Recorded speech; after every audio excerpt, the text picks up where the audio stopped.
प्राचीन काल में वैदिक संस्कृति के विरुद्ध अनेक धर्मों का उदय हुआ, जिनमें जैन धर्म का विशेष स्थान है। आज के इस वीडियो में हम उत्तर प्रदेश में जैन धर्म के विस्तार को समझेंगे, साथ ही इसकी प्रमुख विशेषताओं की भी चर्चा करेंगे।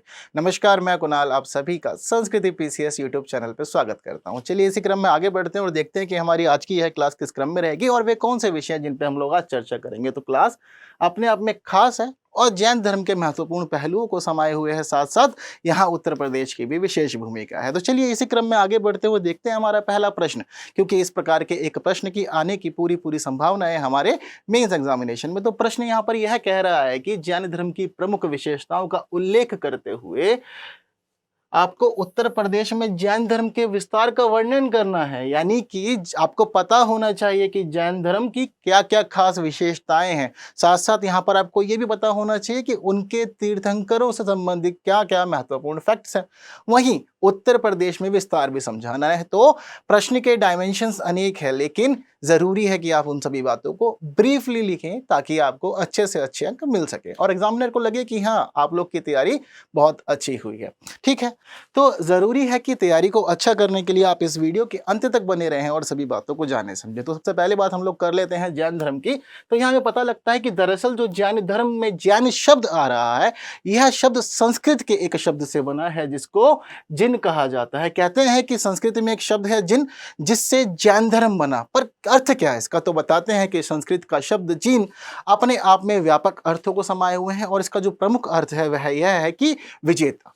तो इन्होंने इसी को ग्रहण किया और यह माना जाता है कि वह व्यक्ति जो अपनी काया पर, अपने मन पर, अपने मस्तिष्क पर, अपने मनोभावों पर और लालसा पर जब काबू पा लेता है, खुद पर ही विजय हो जाता है, तो ऐसी स्थिति में वह जैन बन जाता है। बात क्लियर है? तो इसी वजह से इन्होंने इस शब्द को लेना ही उचित समझा। बात क्लियर है आप लोग को? ठीक, हमें यह पता लगता है कि जो जैन अनुश्रुतियां हैं और परंपराएं हैं, उनके अनुसार हमें बताया गया कि टोटल 24 तीर्थंकर हुए। यानी कि हम लोग देखते हैं ना कि प्रमुख जो मुख्य तीर्थंकर थे, इसके एक के बाद एक आए, लेकिन सबसे मुख्य जो थे वह महावीर स्वामी थे, जो अंतिम और 24वें तीर्थंकर रहे। तो बताते हैं कि क्रमवार रूप से ये इनकी संख्या 24 है। ठीक है, लेकिन एक प्रश्न यहाँ पर अपने आप में हमेशा ही खड़ा रहता है, वह यह है कि सुनने में जाता है, देखा जाता है कि इसके दो प्रमुख तीर्थंकर, ठीक है, सबसे ज्यादा उल्लेख जो हमें मिलता है वह तो महावीर स्वामी का मिलता है, लेकिन बताते हैं कि इन 24 तीर्थंकरों में से 22 तीर्थंकरों को लेकर के हमेशा ही इतिहासकार एक संशय में रहते हैं, एक प्रश्न चिन्ह को लेकर चलते हैं। क्यों?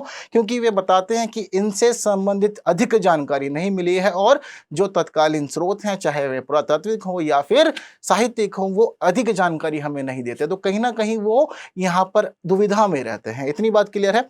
अब पुरातात्विक स्रोत क्या है जैन धर्म के, क्या साहित्यिक स्रोत हैं? यदि हम स्रोतों की बात करें तो मैं आप लोग को फर्स्ट क्लास में ही सभी स्रोत बता चुका हूं कि कौन सा स्रोत हमें किस धर्म की या किस काल की जानकारी दे रहा है। तो ऐसी स्थिति में अब मुझे जरूरी नहीं लगता कि हम लोग उस पर बात करें, सारी बात पहले ही हो चुकी है। ठीक है, तो जिन लोग को सोर्सेज को लेकर डाउट अगर यहाँ पे हो रहा है तो एक बार फर्स्ट वीडियो देख लीजिए, सोर्सेज को अच्छे से एक्सप्लेन किया हुआ है।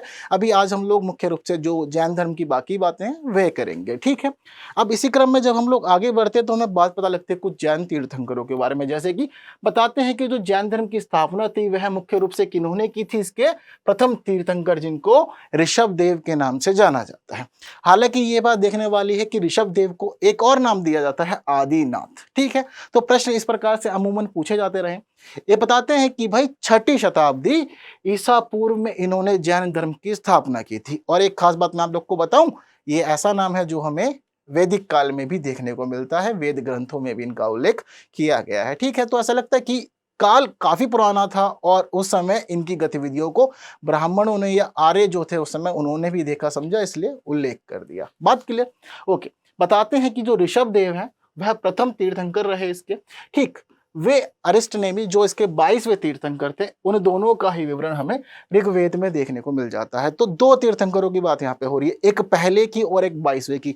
इसी बीच हम देख रहे हैं कि लगभग जो स्थिति है यहाँ पर 20 तीर्थंकर ऐसे हैं जिनका उल्लेख इस दौरान नहीं मिल रहा, सीधा पहले और 22वें तीर्थंकर का मिल रहा है। तो यहाँ पर आप लोग के लिए एक इंपॉर्टेंट प्री का क्वेश्चन भी बन जा रहा है और कभी भी आप लोग से पूछा जा सकता है। तो आपको हर क्लास में बताता हूँ कि जरूरी है कि आप जो भी क्लास ले रहे हैं संस्कृति पीसीएस यूट्यूब चैनल पे, तो उन सभी के ब्रीफ पॉइंट्स बना लीजिए ताकि आप लोग को परीक्षा के समय रिवाइज करने में अधिक परेशानी का सामना ना करना पड़े।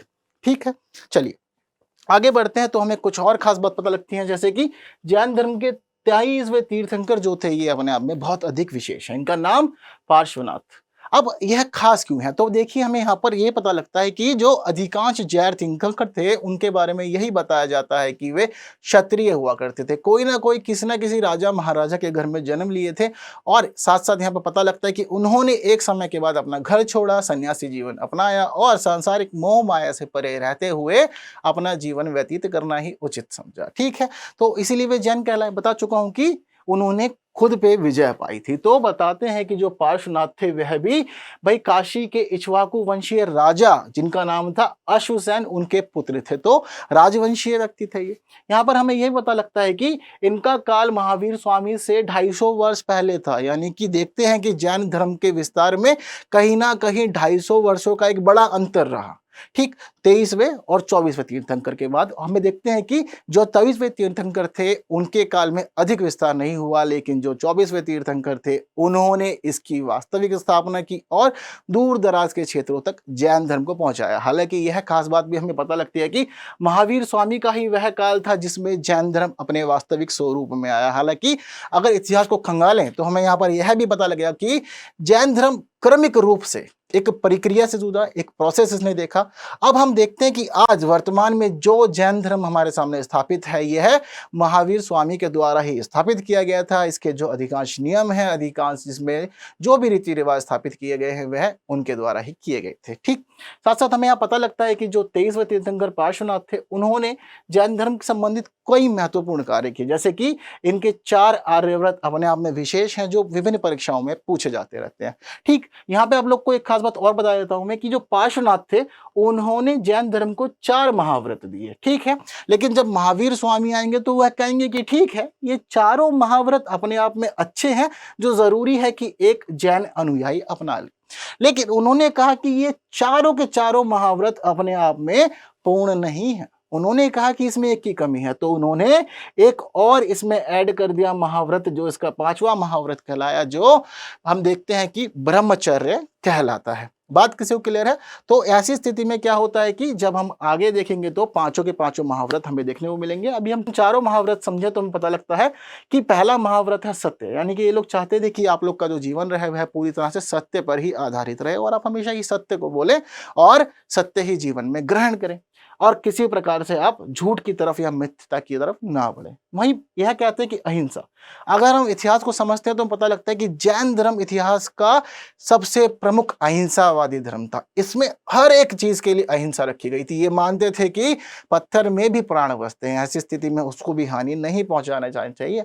और साथ साथ इन्होंने एक जीव के लिए, चाहे वह कितना ही छोटा क्यों ना हो, अपने हृदय में सदैव प्यार रखा। तो अहिंसावादी जो उसकी नीति थी वो अपने आप में बहुत अधिक कठोर थी और हमेशा इनकी चाहत रहती थी कि चाहे कोई चींटी ही क्यों ना हो पर उसको भी इनके माध्यम से हानि नहीं पहुंचनी चाहिए।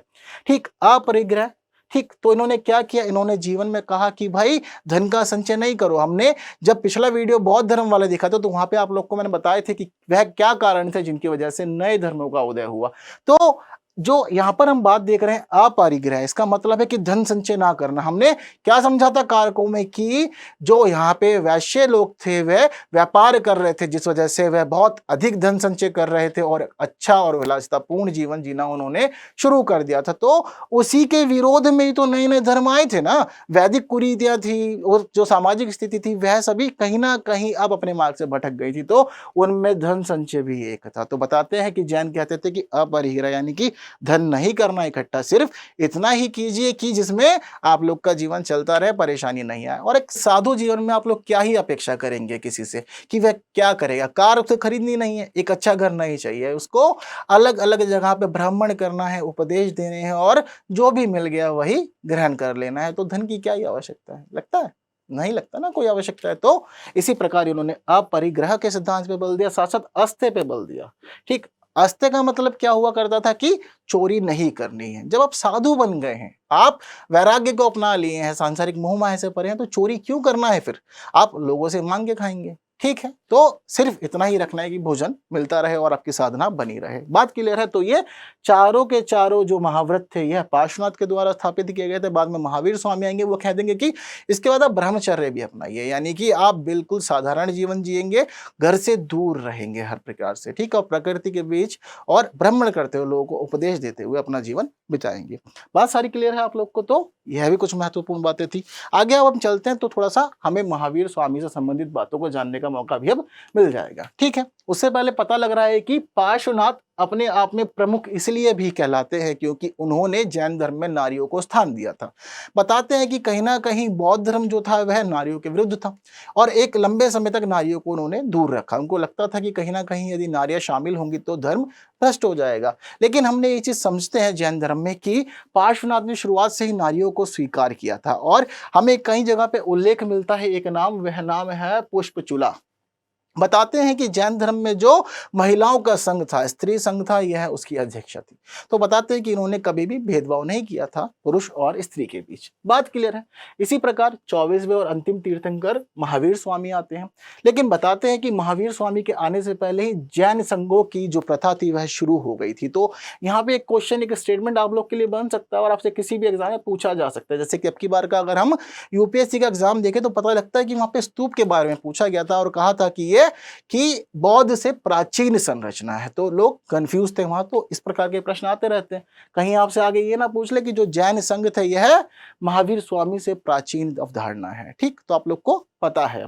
बताते हैं कि महावीर स्वामी ने पावा में 11 ब्राह्मण युवकों को अपना उपदेश दिया था, ठीक, तो ये जगह भी महत्वपूर्ण है। तो यहाँ गए और इन्होंने ब्राह्मणों को लिया, 11 लोग थे वो, उनको इन्होंने उपदेश दिया और उपदेश देकर के जैन धर्म में शामिल कर लिया। पर शुरुआत से सब लोग का प्रयास रहा है कि वे अपने धर्मों का विस्तार करें और अधिक से अधिक लोगों को उसमें शामिल कर लें। तो इन्होंने इसी प्रकार जब उन 11 ब्राह्मण युवकों को अपना उपदेश दिया तो इन्होंने उन सभी को अलग अलग जगह का प्रमुख बना दिया, अलग अलग विभाग सौंप दिया और कहा कि ठीक है, अब तुम दीक्षित हो गए हो धर्म में और सभी चीजों को जान गए हो, तो अब जरूरी है कि यह ज्ञान तुम बाकी लोगों तक भी पहुंचाओ। तो इनको कहा कि ठीक है, अब आपको भी ऐसा ही जीवन देना है और लोगों को उपदेश देने हैं। बात क्लियर है? तो पावा स्थान इसीलिए जैन धर्म में इसकी एक विशेष भूमिका है। बताते हैं कि जो जैन धर्म है यह मुख्य रूप से पुनर्जन्म और कर्मवाद के ऊपर आधारित था। यानी कि कहते थे कि भाई पुनर्जन्म संभव है, ठीक, बाकी लोग नहीं मानते थे उस समय, बौद्ध लोग नहीं मानते थे कि पुनर्जन्म जैसी कोई अवधारणा होती है, लेकिन ये कहते थे कि ठीक है पुनर्जन्म जरूरी है, लेकिन कर्मवाद के अनुरूप मानते थे। वो कहते थे कि यदि अच्छे कर्म करोगे तो सांसारिक जितने भी कष्ट हैं तो आपको इससे मुक्ति मिल जाएगी और आप संसार से परे एक अच्छा जीवन बिता पाएंगे जहां पे दुख नहीं होंगे। लेकिन इन्होंने यह भी बताया कि यदि अच्छे कर्म नहीं होंगे तो फिर दोबारा पुनर्जन्म लेना पड़ेगा। तो हम देखते हैं कि कहीं ना कहीं जो बातें वैदिक सभ्यता में थी, इन्होंने बहुत सारी बातों को ग्रहण किया, हालांकि अपने हिसाब से थोड़ा थोड़ा सा मॉडिफाई करते रहे ये हर जगह, ठीक है। यहाँ पर हम लोग को यह भी पता लगता है कि ये कहते थे कि आप ना तो युद्ध लड़े और ना ही कृषि करें। अब बड़ी विडंबना उत्पन्न हो गई। युद्ध तो हो रहे थे क्योंकि हमने पढ़ा था, महाजनपद काल देखा हम लोगों ने, फिर साम्राज्य बनने शुरू हो गए थे, राजा महाराजा आ रहे थे, तो इन्होंने समझाया लोगों को कि आप युद्ध नहीं करेंगे, लड़ाई नहीं करेंगे। हालांकि हमें ये तो पता कि चलो लड़ाई की वजह से लोगों की जान जाती है, पर इन्होंने ये भी कहते कि कृषि भी नहीं करनी चाहिए। अब कृषि नहीं करेंगे तो कैसे खाएंगे? कोई है विकल्प? फिर इतना ही रहेगा कि सीधा पेड़ पे चढ़ जाइए और वहां से अपने लिए आम सेब तोड़ लाइए, तो इसके आधार पर जीवन चल सकता है? आज भी देखिए कृषि पे ही पूरी अर्थव्यवस्था चल रही है ना। तो जो जैन लोग थे वह कहते थे कि नहीं, कृषि नहीं करनी चाहिए। दोनों के पीछे कारण, युद्ध में लोग मरते हैं और कृषि में जीव। तो ये कहते थे कि जब आप कृषि करते हैं तो जीव मर जाते हैं और आप जीव हत्या के दोषी बन जाते हैं, जो कि धर्म में स्वीकार्य नहीं है। तो इसलिए इन्होंने मना किया था। साथ साथ हमें पता लगता है कि जो शुरुआती दौर था जैन धर्म का, उसमें मूर्ति पूजा तो नहीं होती थी। यहाँ भी एक डिलेमा है, थोड़ी सी परेशानी चलती है कहीं ना कहीं। तो स्थिति आप लोग को समझ लेने की, शुरुआती अवस्था जब थी जैन धर्म की, जब महावीर स्वामी आए थे तो उस समय मूर्ति पूजा नहीं थी। लेकिन जब महावीर स्वामी का देहावसान हो गया तो लोगों ने महावीर स्वामी को मूर्ति के रूप में ही स्थापित किया और उनको ही स्वीकारते हुए पूजा पाठ करना शुरू कर दिया। ठीक है, बात इतनी क्लियर है? ओके, अब जब इतनी बात हो गई है तो थोड़ी सी बात महावीर स्वामी के जीवन से संबंधित भी कर लेनी चाहिए। तो हमें पता लगता है कि इनका जन्म 599 ईसा पूर्व में कहाँ हुआ था? कुंडलग्राम वैशाली में हुआ था। और बताते हैं कि इनके बचपन का नाम वर्धमान था। ठीक है, बाद में फिर जब इन्होंने सभी चीजों को स्वीकार लिया और सांसारिक मोहमाया से परे हुए तो उनको नाम मिला महावीर स्वामी। बताते हैं कि इनकी माता त्रिशला थी और पिता सिद्धार्थ थे। इनकी पत्नी का नाम यशोदा भी था। और बताते हैं कि इन्होंने सांसारिक मोह माया से परे एक साधु का जीवन जीते हुए 527 ईसा पूर्व में अपना शरीर त्याग दिया था। ठीक है, तो कुछ बेसिक जानकारी जरूरी है कि आप लोग को हो। चलिए, अब जब हम इस क्रम में आगे बढ़ते हैं तो हमें पता लगती हैं अब जैन धर्म की कुछ खास बातें, जैसे कि जो पांचों के पांचों यहाँ पर महाव्रत है, जो इनकी शुरुआत पार्श्वनाथ ने की थी, और इसका जो पांचवा जो यह व्रत है इसको महावीर स्वामी ने ऐड किया था। तो आपको मैं बता चुका हूं ऑलरेडी। ओके, आगे जब हम बढ़ते तो हमें पता लगते हैं इनके शील कितने हैं, 7 हैं शील में। हर एक शील अपने में कुछ खास बातों को समाये हुए हैं। जैसे कि पहला है दिग्व्रत। क्या है? ये कहते हैं कि अपनी क्रियाओं को विशेष परिस्थिति में नियंत्रित करना है। ठीक है, यानी कि हम देखते हैं कि भारत में परिस्थितियां वर्ष भर बदलती रहती हैं, तो ये कहते हैं कि आपको दिग्व्रत हो जाना है, यानी कि जैसे जैसे मौसम बदल रहा है, परिस्थितियां बदल रही हैं, जगह बदल रही हैं, आप स्वयं को भी मौसम के अनुरूप, समाज के अनुरूप ढाल लीजिए। क्यों? क्योंकि जरूरी था कि जगह बदलते हुए आपको वहां की स्थानीय भाषा में स्थानीय लोगों को समझाने के लिए स्थानीय रीति रिवाजों के अनुरूप उपदेश भी देने थे। तो इसीलिए इन्होंने कहा कि आप दिग्व्रत होने जरूरी हैं, परिस्थितियों के अनुरूप और समाज के अनुरूप आपको ढलना होगा। कहते हैं कि देशव्रत भी हो जाए, यानी कि अपने कार्य जो है वह कुछ विशिष्ट प्रदेशों तक सीमित कर लीजिए। ऐसा नहीं कि बिल्कुल आपको बहुत अधिक फैल जाना है, नहीं, कुछ विशेष क्षेत्रों में खुद को सीमित कर लीजिए ताकि जब आप वहां रहें तो वहां के लोग आपको लंबे समय तक जाने, पहचाने और समझे कि आप एक्चुअल में कहते क्या हैं। इन्होंने कहा अनर्थ दंड व्रत, यानी कि बिना कारण अपराध नहीं करना है। अब कह रहे हैं देखो बात क्या है, बिना कारण अपराध ना करना, इन्होंने लोगों को सिखाया।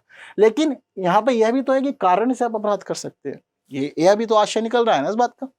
इसके अलावा सामयिक, यानी कि चिंतन के लिए कुछ समय अवश्य निकालिए, और यह वास्तव में जरूरी है, आप लोग के लिए भी जरूरी है। आजकल दिनचर्या बदल गई है, लोग जब अकेले एकांत में होते तो मोबाइल चलाते हैं, लेकिन यह हमेशा से जरूरी रहा है कि कुछ समय अपने लिए जरूर निकालें। आधा घंटा, 1 घंटा खुद को दे, खुद से बात करें, फिर देखिएगा जीवन कितना अच्छा हो जाएगा। आगे हमें पता लग रहा है यहाँ पर पौषधोपवास के बारे में। क्या कह रहे हैं? मानसिक एवं कायिक शुद्धि के लिए उपवास भी कीजिए। अब उपवास जो टर्म है कहाँ की है?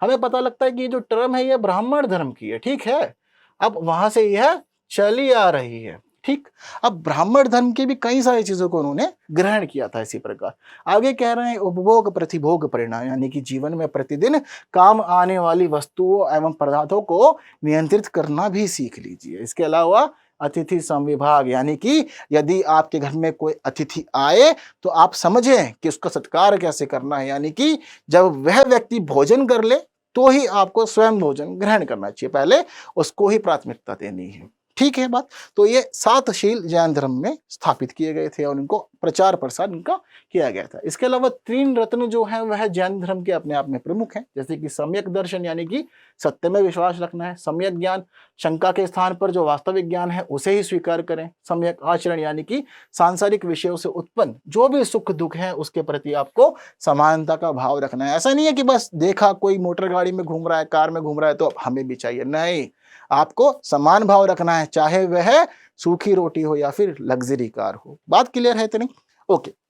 इसके अलावा हम देखते हैं कि इसके कुछ सकारात्मक पहलू यहाँ बताए गए हैं, यानी कि जब जैन धर्म स्थापित हुआ व्यवस्था में तो इसने क्या खास कार्य किया, इसकी क्या खास विशेषता थी, तो हमें पता लगता है कि इन्होंने कर्मकांड और आडंबरों पर चोट की। हम देखते हैं कि जो बौद्ध धर्म है वह ये बातें नहीं कहता था, वो इन्वॉल्व नहीं हुआ, उसने जाति प्रथा का मुख्य रूप से विरोध नहीं किया था। बात क्लियर है? तो ऐसी स्थिति में हमें पता लगता है कि इन्होंने कर्मकांडों का, आडंबरों का विरोध किया था, और प्रत्यक्ष जो भी है किसी प्रकार से अपने उपदेशों में या अपनी बातों में कह सकते थे, इन्होंने कहा। जाति प्रथा का पूरा विरोध किया। स्त्रियों को उन्होंने धार्मिक स्वतंत्रता दी। हम लोगों ने पहले समझ लिया था कि पार्श्वनाथ ने यह कार्य शुरू किया था और स्त्रियों को कहा था कि आप भी जैन हो सकते हैं। अहिंसा की नीति तो उन्होंने अपनाई थी और उनकी नीति इतनी कठोर थी कि आप जीव जंतुओं के प्रति, पौधों के प्रति, पत्थरों के प्रति भी बहुत अधिक दयालु होने चाहिए। हमें यहाँ पर यह बताया गया कि भाई शांतवाद भारतीय दार्शनिक व्यवस्था को इन्होंने अक्षुण्ण बनाया, यानी कि भारत की जो शांतवाद की जो अवधारणा है उसको इन्होंने भी स्वीकार किया, आगे बनाए रखा। और इसी क्रम में लोक भाषा, तो यह एक खास बात है। मैंने आप लोग को बताया था कि वैदिक धर्म जो था उसके ग्रंथ संस्कृत भाषा में लिखे हुए थे। तो ऐसी स्थिति में इन्होंने स्वीकार किया कि समाज जब भेदभाव से जूझ रहा है तो जरूरी है कि लोगों को ज्ञान देने के लिए हम उसी भाषा का प्रयोग करें जिस भाषा को लोग समझें। और ऑब्वियस ही बात है ना, आप ऐसा कुछ पढ़ा जाए जो सामने वाला नहीं समझे, आप ऐसा कुछ बता जाए जो सामने वाला नहीं समझे, तो फिर बेकार है। तो जरूरी है कि सामने वाले की जो भाषा हो, सुनने वाले की जो भाषा हो, यदि आप उसमें बोलेंगे तो सामने वाला व्यक्ति ग्रहण भी करेगा और आपको अधिक भी सुनेगा। ठीक है, तो यह प्रमुख विशेषताएं थी या खास बातें थी जैन धर्म की जो आप लोग को भी बता दी गई हैं। लेकिन इतना ही नहीं, जैन धर्म की कुछ सीमाएं भी थी, है ना। ये हमेशा होता है, आप कभी भी देखेगा, कुछ भी देखेगा तो हमेशा उसकी टू साइड्स आपको देखने को मिलेंगे, कुछ अच्छी होंगी तो कुछ बुरी भी होंगी। तो इसी क्रम में हमें पता लगता है कि इस धर्म की कुछ सीमाएं भी थी। जैसे कि इन्होंने जाति व्यवस्था का विरोध किया लेकिन स्वीकार भी किया। ये कहते थे कि हाँ ऐसा होता है। अब आप किसी चीज का विरोध कर रहे हैं, आप जातियों का विरोध कर रहे हैं, तो फिर आप कैसे स्वीकार कर सकते हैं। तो कहीं ना कहीं जो इनकी स्टेटमेंट्स थी वो डबल हो गई थी। तो ये कहते थे कि जिस प्रकार के आपके कर्म होंगे उसी प्रकार की जाति में आप जन्म ले लेंगे, और जाति व्यवस्था को उन्होंने स्वीकार किया कि जन्म से ही आधारित होती है। तो कहीं ना कहीं लोगों को यह चीज खटकी, उन्होंने कहा कि ये कैसे संभव है, एक तरफ विरोध भी हो रहा है, दूसरी तरफ वही बात आप एक्सेप्ट कर रहे हैं, तो गड़बड़ है। बता रहे हैं कि कर्म फल पर विश्वास, इन्होंने सीधा सीधा कहा कि जैसे कर्म वैसी जाति और वैसा ही जीवन। ठीक, इन्होंने कहा आपको बहुत अधिक अहिंसावादी होना है, यानी कि किसी को हानि नहीं पहुंचानी, पूरा जीवन तप में बिता देना। लोगों ने कहा कि अरे ये तो बहुत अधिक कठोर है, तो क्यों जाया जाए, इससे तो बौद्ध धर्म ठीक है। तो इसी प्रकार हम देखते हैं कि जैन धर्म का उतना अधिक विस्तार नहीं हुआ जितनी ख्याति प्रसिद्धि बौद्ध धर्म ने हासिल कर ली थी। इसी प्रकार ब्राह्मण धर्म की भांति बहुत सारे रीति रिवाज उन्होंने स्वीकार लिए। जैसे कि आपके घर में कोई पुत्र जन्मा है तो हम देखते हैं कि हिंदू रीति रिवाजों में तो अनेक संस्कार होते हैं। इन्होंने कहा कि हम भी करेंगे, जिस प्रकार हिंदू लोग विवाह करते हैं इन्होंने कहा हम भी करेंगे, जिस प्रकार उनका दाह संस्कार करते हैं इन्होंने कहा कि ठीक है हम भी करेंगे। तो इस प्रकार इन्होंने अनेकों अनेक रीति रिवाज जो हिंदू धर्म के थे वही इन्होंने ग्रहण कर लिया। तो लोगों ने कहा कि ठीक, अलग ही क्या है, फिर आप सेम चीज भी तो वही कर रहे हैं ना जो हिंदू धर्म में हमने देखा। ब्राह्मण धर्म जो नीतियों को अपना रहा था वही सब कार्य आपने की। बात क्लियर है सारी। तो यह प्रमुख बातें जैन धर्म की थी। लेकिन अब चलते हैं उत्तर प्रदेश की ओर और बताते हैं कि उत्तर प्रदेश से जैन धर्म किस प्रकार संबंधित है। एक पहली और महत्वपूर्ण बात मैं आपको बताऊं तो पता लगता है कि उत्तर प्रदेश का वर्तमान जो भौगोलिक क्षेत्र है ना, इसके ऊपर अनेक जैन तीर्थंकरों ने जन्म लिया है, जिसकी वजह से उत्तर प्रदेश का जैन धर्म से विशेष संबंध स्थापित हो जाता है। हमें पता लगता है कि जो पहले तीर्थंकर थे ऋषभ देव, उनका जन्म अयोध्या में ही हुआ था और यह एक सूर्य वंश में जन्म लिए हुए व्यक्ति थे। तो पता लगता है कि आप एक राजा के घर में जन्म लिए थे, हालांकि उनको वह जीवन पसंद नहीं आया और उन्होंने साधारण जीवन जीना उचित समझा। बताते हैं कि ऋषभ देव के ज्येष्ठ पुत्र जिनका नाम भरत था, ठीक है, हालांकि इन लोगों ने अपना घर छोड़ा, लेकिन एक समय के बाद जब इन्होंने परिवार स्थापित कर लिया, बच्चे इनके घर में हो गए, उसके बाद इनको लगा कि ठीक है अब घर से निकल जाना चाहिए, तो बाद में ये निकले। तो बताते हैं कि जो ऋषभ देव के ज्येष्ठ पुत्र, सबसे बड़े जो उनके पुत्र थे, उनका नाम भरत था, और बताते हैं कि वे एक चक्रवर्ती सम्राट थे, जिसकी वजह से इन्होंने भारत में कई जगहों पर विजय प्राप्त की। और कई स्रोत ऐसा भी मानते हैं कि जो ये भरत थे इनके ही आधार पर भारत का नाम भारतवर्ष पड़ा था। तो सोर्सेस की बात हमें मानना जरूरी है, क्योंकि इतनी पुरानी बात हम कर रहे हैं तो अपने आधार पर नहीं कर सकते, तो हमें कहीं ना कहीं सोर्स को मेंशन हमेशा हिस्ट्री में करना ही पड़ता है। ठीक है, बताते हैं कि जो जैन धर्म के दूसरे और 22वें तीर्थंकर थे, उनका तो स्पष्ट विवरण प्राप्त नहीं होता कहीं ना कहीं से। ठीक है, दूसरे से 22वें तीर्थंकर तक का स्पष्ट विवरण नहीं मिलता है। मैं आपको बता चुका हूं, पहले का मिलता है, फिर उसके बाद हमें देखने को मिलेगा 23वें के बारे में ज्यादा बातें हैं, 24वें के बारे में ज्यादा बातें हैं। हालांकि 22वें तीर्थंकर की बात हमने देखा कि ऋग्वेद में की गई थी, लेकिन बता रहे हैं कि दूसरे से 22वें तक का स्पष्ट वर्णन नहीं है, यानी कि हमें प्रॉपर जानकारी नहीं मिलती कहाँ जन्मे, किस प्रकार से बड़े हुए, कब इन्होंने चीजों को अपनाया, वैराग्य स्वीकार किया, घर से निकले और उन्हें ज्ञान की प्राप्ति हुई, ऐसी कोई खास जानकारी नहीं है। तो इसी वजह से कहीं ना कहीं चीजें अपने आप में बहुत सारी स्पष्ट हैं आज भी। ठीक है, बताते हैं कि 23वें तीर्थंकर जो पार्श्वनाथ थे, उनका जन्म काशी में हुआ था। कहाँ? नागवंशी राजा अश्वशेन के घर में। ठीक है, हमें पता भी लगता है कि भाई वाराणसी ऐसा स्थल है जहां पर अनेक जैन तीर्थंकरों ने जन्म लिया, जैसे कि सुपार्श्वनाथ, चंद्र प्रभु, श्रेयांसनाथ और पार्श्वनाथ। ठीक है, तो ये सारे के सारे वे जैन तीर्थंकर हैं जिन्होंने वाराणसी में जन्म लिया है। अब यहाँ पता लगता है कि हमें कि सुपार्श्वनाथ जो थे वह 7वें तीर्थंकर थे, चंद्र प्रभु 8वें तीर्थंकर थे, श्रेयांसनाथ इसमें 11वें तीर्थंकर थे और पार्श्वनाथ 23वें तीर्थंकर हुए। बात क्लियर है सारी आप लोग को? ओके, तो इसी प्रकार हमें पता लगता है कि वाराणसी में अनेक तीर्थंकर तो जन्मे, लेकिन साथ साथ अयोध्या भी इसी प्रकार से खास हो गई। बताते हैं कि 5 तीर्थंकरों ने यहाँ पर जन्म लिया था। तो कौन कौन से थे? यहाँ बताते हैं कि आदिनाथ, अजीतनाथ, अभिनंदन नाथ, सुमतिनाथ और अनंतनाथ, ये वे तीर्थंकर है जिनका जन्मस्थली अयोध्या है। इसी प्रकार श्रावस्ती भी खास है क्योंकि यहाँ पर तीसरे तीर्थंकर संभवनाथ का जन्म हुआ था। ठीक, और साथ साथ 8वें तीर्थंकर चंद्रप्रभानाथ का जन्म स्थल भी इसी को माना जाता है। अलग अलग साहित्यिक स्रोत अलग अलग जानकारी हमें कहीं ना कहीं कुछ बातों में देते हैं, जिसकी वजह से कुछ विरोधाभासी स्थिति उत्पन्न हो जाती है। ठीक है, जैसे कि कौशाम्बी के बारे में पता लगता है कि यहाँ पर छठे जैन तीर्थंकर पद्म प्रभु का जन्म हुआ था। तो उत्तर प्रदेश इन सभी जैन तीर्थंकरों की वजह से ही अधिक प्रसिद्ध है जैन ग्रंथों में, और हम देखते हैं कि अनेक जैन मुनि हमें इन स्थानों पर देखने को मिलते हैं। अब जिस प्रकार हम लोग देखते हैं कि भगवान श्री राम का जन्म अयोध्या में हुआ और आज भव्य राम मंदिर निर्माण हो रहा है और अयोध्या एक पवित्र स्थल है, ठीक हमने देखा कि जैन धर्म ने हिंदू धर्म की रीतियों को स्वीकार किया। तो ठीक इसी प्रकार से उत्तर प्रदेश जैनों के लिए खास हो गया, और जहां जहां पे जैन तीर्थंकरों का जन्म हुआ था वहीं पे अनेक मंदिर स्थापित हुए, अलग अलग तीर्थंकर के नाम पे अलग अलग मंदिर बने, और अयोध्या, वाराणसी, श्रावस्ती और कौशाम्बी यह सभी स्थल, इसके साथ ही और भी स्थल जैन तीर्थंकरों के नाम के साथ साथ जैन धर्म के सभी अनुयायियों के लिए बहुत खास हो गए। बात सभी को क्लियर हो गई है? तो यह सभी बातें हम लोगों ने देखा कि जैन धर्म से संबंधित थी और जैन धर्म की उत्तर प्रदेश के क्षेत्रों तक विस्तार से संबंधित थी। तो मुझे लगता है कि आप लोग का जो भी प्रश्न है यह इससे बहुत अच्छे से हल हो जाएगा, आपको परेशानियां नहीं आएंगी। ठीक, हम लोगों ने शुरुआत से देखा है कि प्रश्न के अंदर कम शब्दों की मांग होती है, तो आपको सभी बातें ब्रीफली लिखनी है। कोशिश कीजिएगा कि अधिक से अधिक पॉइंट्स का यूज करें ताकि आपको प्रॉपर सेंटेंस लिखने में समय व्यर्थ ना करना पड़े। आज के इस वीडियो में इतना ही। आगे बढ़ेंगे और उत्तर प्रदेश के प्राचीन इतिहास से संबंधित अन्य बातों को अगली वीडियोस में हम करेंगे। Thank you so much.